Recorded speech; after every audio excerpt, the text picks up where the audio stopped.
So in power system, we know there are basically two types of faults. One is symmetrical fault, another is unsymmetrical fault.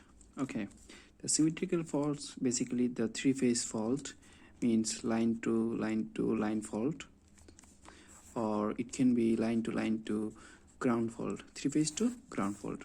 And then the unsymmetrical fault, this one is actually can be line to ground fault, double line fault, or line to ground fault. Okay, actually, and the thing is that in symmetrical fault, the symmetrical fault is much more severe. Okay, this one is much more severe than that of unsymmetrical fault.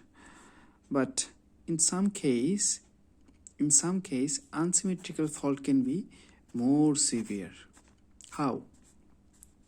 In case of line to ground fault, if there is a neutral which is not grounded through any impedance, then it will be more severe. In other words, let's draw it first.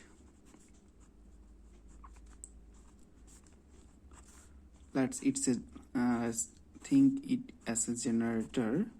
If the neutral to ground, if there is any impedance, then it's okay.